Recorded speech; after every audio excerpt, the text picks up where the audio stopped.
เคเปิดภาพมาเนาะตอนนี้เบาฝนแล้วก็เบาตูนกำลังเดินทางกลับพุ่นละกลับบ้านกับทะแตงแล้วเบาตูนแล้วก็เบาฝนก็ได้มาสอบหมู่ให้เบาตูนรายละเอียดตอนมาก็มีแต่ว่าไปเบิ่งคลิปของเบาตูนเนาะพี่น้องเนาะโอเคกับทักทายสบายดีและสวัสดีเด้อพ่อแม่พี่น้องเบิดสู่ผู้สู่คนที่เข้ามาติดตามเบาฝนเนาะพอดีตอนนี้เบาฝนแล้วก็เบาตูนก็กำลังเดินทางเมืองพุ่นละพี่น้องมีแต่ว่าเบาฝนก็สิถ่ายหรือสิอัปเดตให้พ่อแม่ผู้ใหญ่ใจบุญFC ทุกคนเนาะได้เบิ่งในการเดินทางแล้วก็ทางเบาฝนกับเบาตูนก็สิเว้าเล่าเรื่องนั่นแหละอาจจะบ่มีสาระปานใดสบายดีเด้อเบาตูนเด้อ สบายดีนะสบายดี เบาฝนก็ค่าขับรถอยู่ตอนนี้ ไปพี่น้องเดินทางคุยกันน้ำรถน้ำรางนี่เลยนะพี่น้องเลย ยับมานี่เบาตูนพอได้เห็นความรอเราของเจ้าว่าที่เจ้าบ่าวในอนาคต ขอนอนกันนะ ฮะ ขอนอนกัน บ่ให้นอนได้มีเรื่องสิถาม เรื่องยัง นี่แหละสิถามในการสร้างครอบครัวใหม่ที่ว่าบ่พ้นคือมื้อนั้นก็บ่ได้ไปเนาะก็คือ FC ก็ฮู้บ่ตูนก็ฮู้เนาะบ่ได้ไปนำมื้อที่ว่าได้ไปขอนั่นแหละแล้วก็อาจจะฮู้ว่ามื้อนั้นเพิ่นห้องค่าดองเท่าใดเนาะแต่สำหรับบ่พ้นเองก็บ่ทันฮู้แล้วก็สิมาถามทางเบาตูน ก็ครั้งแรกเลยนะสันเนาะ แม่นครั้งแรกที่มาถามนั่นแหละเพราะว่านี่ก็ได้ถ่ายคลิปอยู่แต่บ่ได้ถามนั่นน่ะสิมาถามว่ามัน เท่าใดค่าดองเพิ่นห้อง ขาดองมา แม่น เท่าที่จื้อเนี่ยตอนแรกเนี่ยกล้วยซองโตงัวซองโต โทษ คำบาทหนึ่งอันนี้มันตัวหลักๆเลย เด้อ คำบาทหนึ่งเงิน60 ล้านงูตัวหนึ่งหม้อทองหนึ่ง หมอทอง แม่ สิหามาใช้บัด ใส่สร้อยคอเงิน10 เซนอันนี้ที่หูหลักๆมันเท่านี้ อ๋อ แล้ววันนี้ทางไอ้น้องของประตูนกับปรึกษาหารือกันนะครับคอน้ำเพลิน อือ แต่ก็บ่ประมาณพอทองไม่เท่าทางนั้นเพิ่นก็บ่ได้ยุ่งยากขนาด ถือว่าหลุดให้เนาะอันนั้นบ่ เพราะว่าเขาบ่มีเด้คืองัวเนี่ยเขาบ่มีอีหลีงัวแล้วก็บ่เอาก็ขอควายตัวหนึงงัวเนี่ยบ่มีเขาบ่มีเด้แล้วก็เงิน40 ล้านกายนั้นคือแบบซ้ำที่เพิ่นหอกเลยว่าแต่ขับบาทหนึงแล้วก็สร้อยคอเซ็ตสร้อยคอเงิน10 เซนก็ตามมันหอกเลยว่าทางบ่เท่าไปเท่าเพิ่นก็บ่ได้ยุ่งยากอีหยังนั้นแต่เพิ่นขอเพิ่มอีกตัวเงินหั่นเพราะว่าเฮาขอ40 ล้านเด้เพิ่นก็เพิ่นขอขึ้น ขอขึ้นอีก 50 ล้านเพิ่นว่า เลยตกลงปลงใจอยู่ที่50 ล้าน แล้วก็ที่พอเฒ่าไม่เฒ่าห้องอะเนาะ แม่ ห้องแล้วก็บ่ตูนก็ได้ต่อ แม่ได้ ได้ต่อแล้วก็ถือว่ารับจำนวนที่บ่ตูนเว้าอันบ่ แม่ บ่ตูนรับ เพิ่นรับ บ่ตูนก็รับบ่รับให้บ่สำนั้น ตามที่ แม่น ตกลงกันบ่ แม่น แม่นครับมันจะบ่มีก็ตามแต่ว่าคันเฮาสิว่าบ่เท่าเอ้ยเงิน10 ล้านซะก็ไอ้ตนเนาะเพราะว่าบ่เท่าก็เท่าแล้วเด้ เด้อ ก็เฮ็ดเวียกเฮ็ดงานก็บ่อยากได้อยู่เลยก็เลยว่าสำนี้เราถามให้น้องหลายคนว่าสำใดสำนี้ครับบ่จะเป็นแล้วบ่มีเงินก็จะเป็นได้รับเลยเพิ่นว่าต้องได้รับ บ่ปกติ ก็ประมาณนั้น แล้วก็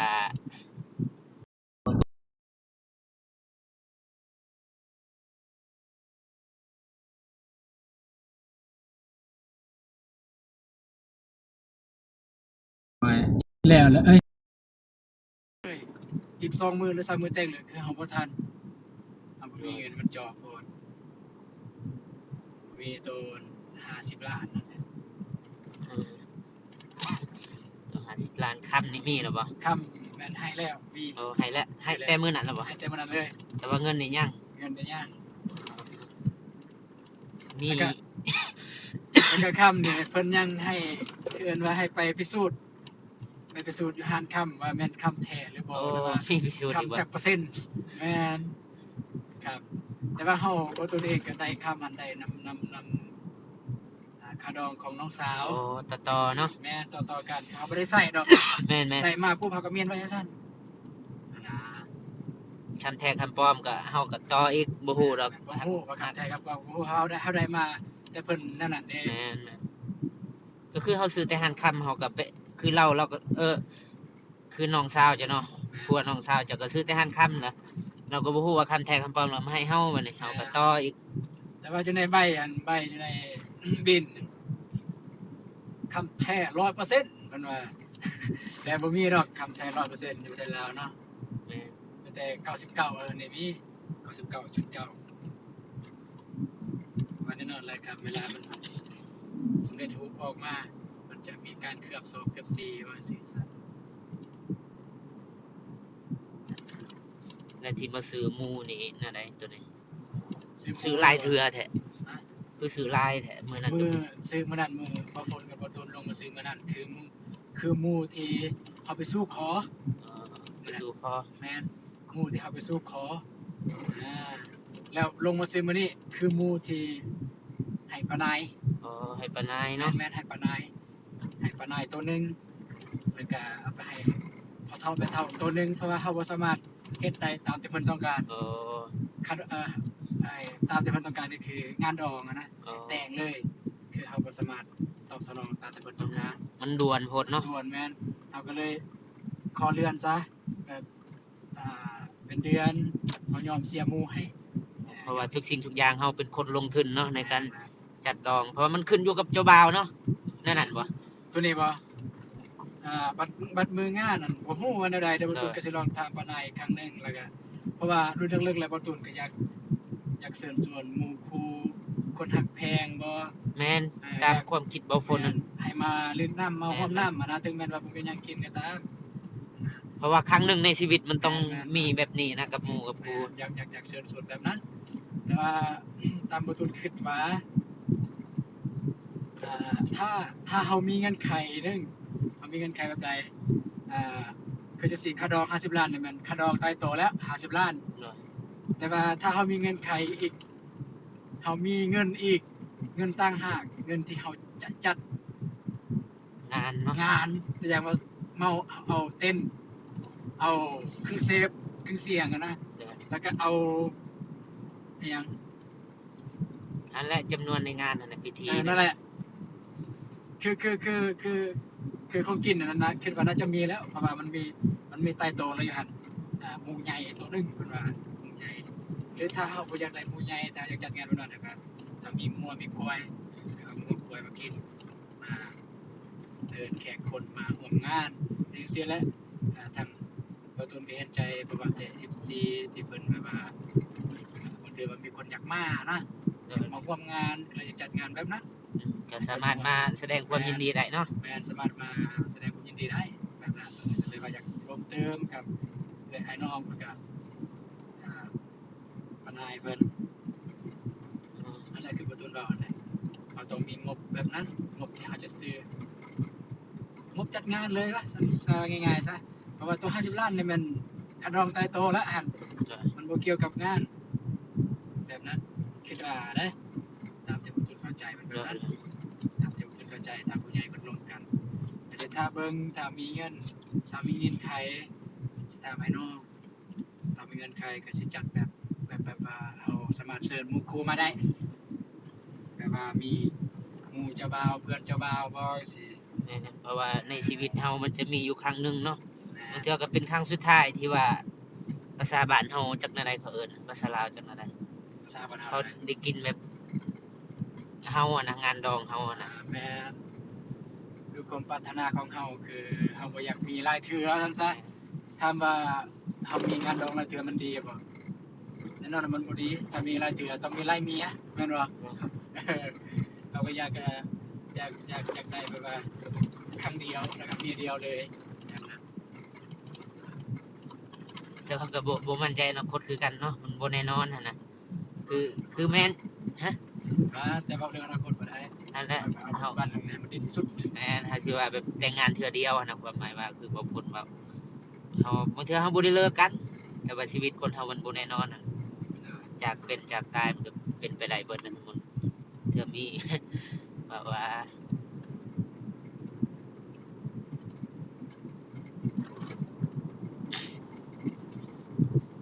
เอาเดินทางพี่น้องเลย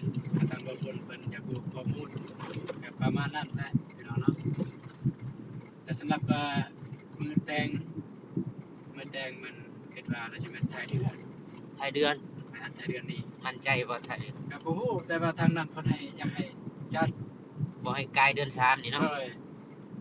นั่นแหละคือก็นั่นแหละปัญหานั่นแหละคือสาเหตุที่ซื้อหมู่นี่ อ๋อขอเลื่อนเพิ่นก่อนเนาะลักษณะแบบ แม่นเพิ่นอยากให้จัดนี่แม่นนี่แหละวันที่ มื้ออื่นมื้อฮื้อนี่เนาะ มื้อจัดเลยเพิ่นว่าแต่ว่าเฮาบ่สามารถจัดให้เพิ่นก็เลยว่าโอเคกันซั่นก็สัมท้ายเดือน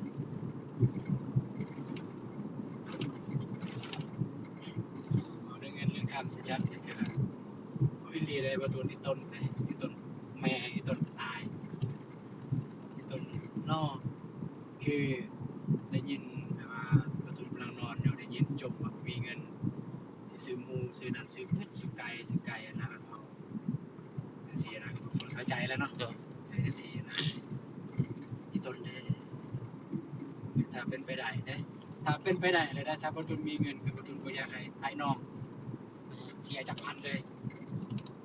อีหลีบ่อยากให้ไอ้น้องเสียจักพันเลยมีแต่ช่วยเป็นหูเป็นตาช่วยเฮ็ดเวียกเฮ็ดงานช่วยเฮาโอเคแล้ว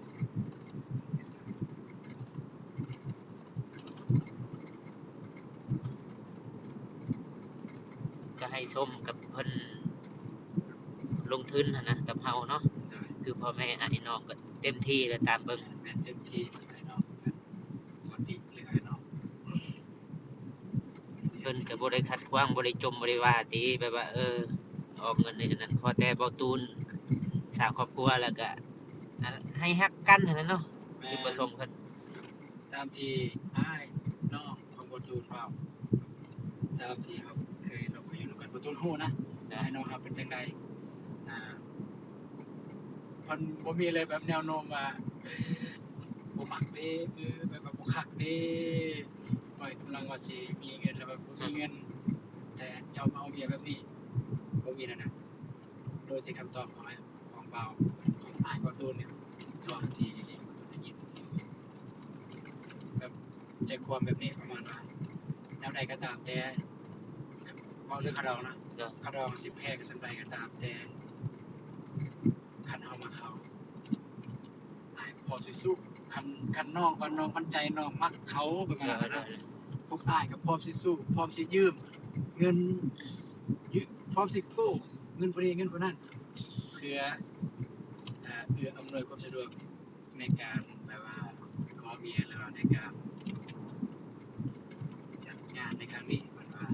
จะต้องมีเงินตามแต่จุดก็เลยนั่นแหละสาเหตุประตูรู้สึกว่าถ้าประตูมีเงินคือไม่อยากให้ไอ้น้องออกเงินจากปากจากกีบเลย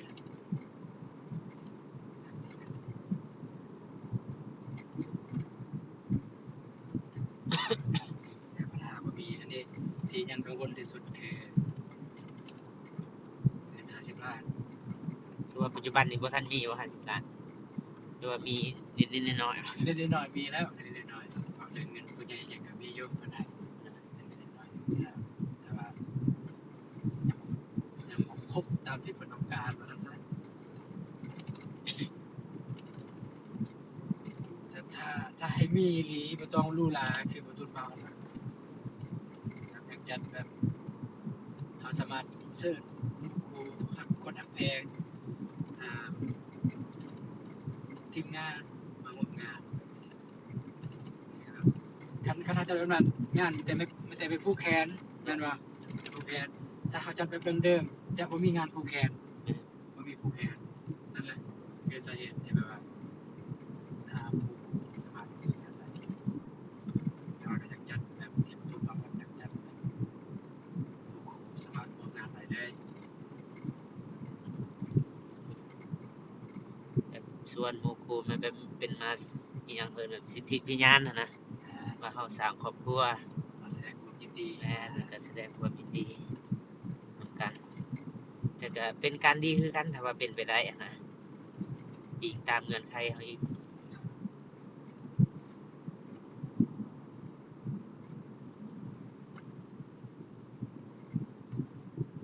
ที่จริงบ่ตูนออกจากบ้านบ่ได้เด้เนาะออกเรือนไปไกลบ่ได้เลย ได้จะเป็น จำเป็นเนาะ เป็นซื้อหมู จำเป็นบ่ก็จำเป็นนะจำเป็นอยู่ หมูนี่ถ้ามาคนอื่นมาซื้อได้บ่ได้จะเป็นคือแบบเพราะว่าบ่ตูนได้รับงบอะนะ เนาะ งบไปซื้อหมูเป็นงบของผู้ใหญ่ของอาทินแก้วเพิ่นอาทินแก้วอยู่ประเทศฝรั่งเศสเพิ่นโอนมาให้จำนวน231.46 ดอลลาร์ตีเป็นเงินกีบเกือบประมาณ4ล้าน9แสนนิดๆประมาณนั้นเกือบ5ล้านทางเพิ่นโอนมาให้ตัวนี้เพิ่นว่าแล้วแต่ประตูจัดการเลยเฮ็ดเกี่ยวกับงานประตูน้องบองนั่นแหละเฮ็ดอะไรก็ได้ที่มันเกิดประโยชน์กับงานเลยว่ามันจะโดนดีพิเศษจะน้อยก็สิได้โทรไปบอกเพิ่นว่าเงินไม่เอาแล้ว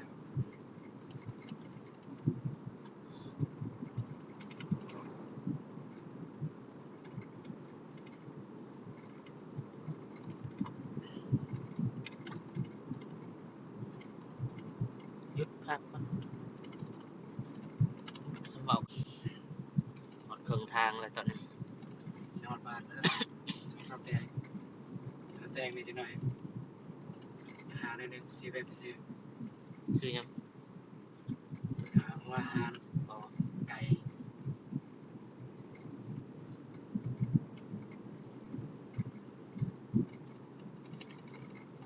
บ่ฝนเขาถามแล้วบ่ฝน เนาะ สำหรับขะดองของน้องบองตามที่บ่ทูลเว้ามานี่สำหรับความรู้สึกของบ่ฝน เนาะ บ่ฝนรู้สึกแนวใด รู้สึกแนวใดกับขะดองน้องบอง เนาะสำหรับส่วนตัวบ่ฝน ส่วน เอง ตัวเลยส่วนตัวบ่ฝนเลยคิดว่า คิดว่าเนาะคือน้องบอง แพงหรือบ่แพง คำบาทหนึงเนาะ อ่า เงิน50ล้านควายตัวหนึงแม่นแต่ว่า ได้ งัวนี่บ่มี บ่มี แล้วก็หม้อแฮกแต่กระโปะนั่นแหละสำหรับบ่ฝนเองก็สิว่าหลายบ่หรือว่าน้อยมันก็คันว่าเทียบกับคนในบ้านนั่นน่ะตามบ่ฝนเห็นนั่น บ้า น่ะ นเฮาเองเนาะ แม่นๆเฉพาะแต่บ้านถือว่าน้อยเด้อสำนั้นบ่ฮู้ว่าสำหรับคนอื่นเป็นอะไรแต่สำหรับบ่ฝนนั่นน่ะที่ว่าบ่ฝนเคยเจอมาแล้ว เคยเห็นถือว่าถามว่ามีบ่ตูนมีบ่หรือบ่ฝนมีบ่คือว่าน้อยนะสำนี้ ได้ ก็บ่ได้มี แต่เทียบกับคนในบ้านนั่นน่ะถือว่า2เท่า3เท่านี่ก็เคยเห็นนะฮีตของบ้านเฮานั่นแหละตามฮีตของบ้านเฮาหรือว่ากระตู้เฮาถือว่าน้อยแล้วสำนี้พอดีบ่แม่นว่าน้อยก็พอดีงาม ได้ พอดีงามสำนี้แต่ว่าทางพ่อแม่น้องบองก็ดีหันนะที่ว่าเห็นใจลูกสาวแล้วก็ลูกเคยหันนะ คันว่าเฮาสิห้องหลายก็บางเทื่อเขาบ่มีเด้ติดหนี้ติดสินคนอื่นมันก็ตกมาที่เฮาเองอีกมันลูกเฮาเด้สิได้ถือว่าพอดีแล้วสำนี้สำหรับความคิดบ่คนนะ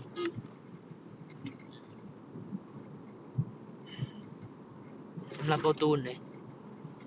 คือกันคือประตูในตอนหนูเก็บกระเตียงมาถ้ามาแพงว่ะแต่ไม่ได้แพงเพราะว่าเอามาสเทียบใส่กับคนอยู่ในบ้านเราเคยเห็น แม่น ว่าแพงกว่านี้ ถ้ามาแล้วในเมื่อว่าบ่แพงปุ๊บ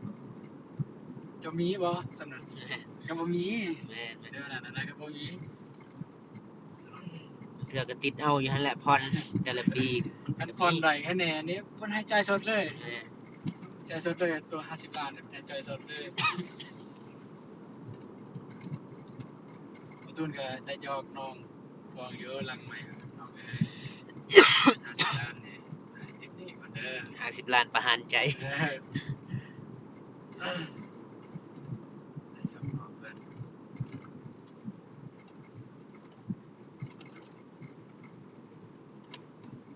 2คืนน่ะน้องบองไปนอนอยู่เรือน ในใดรู้สึกในใดประตูน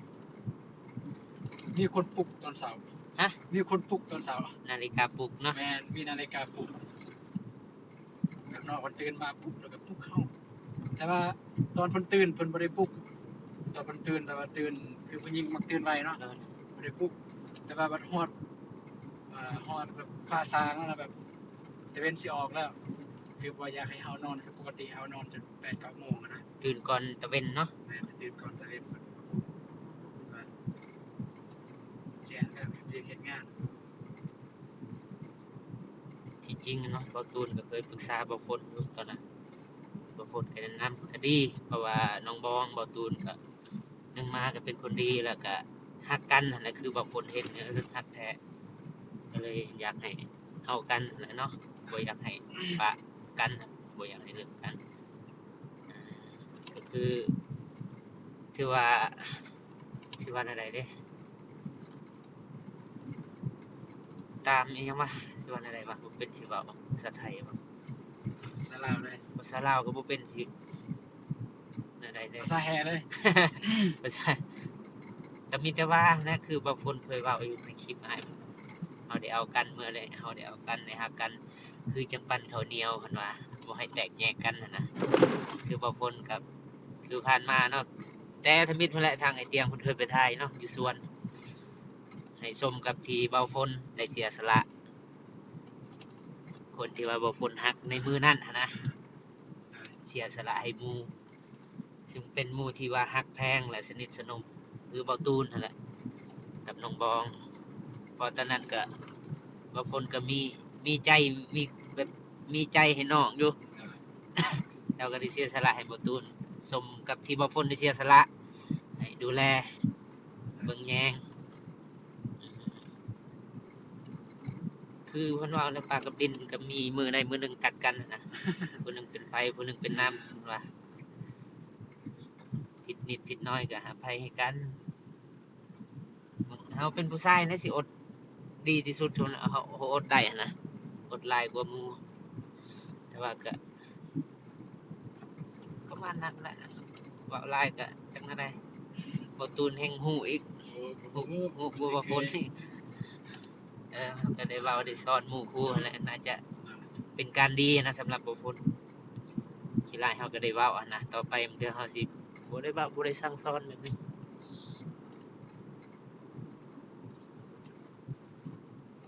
สัญญาบ่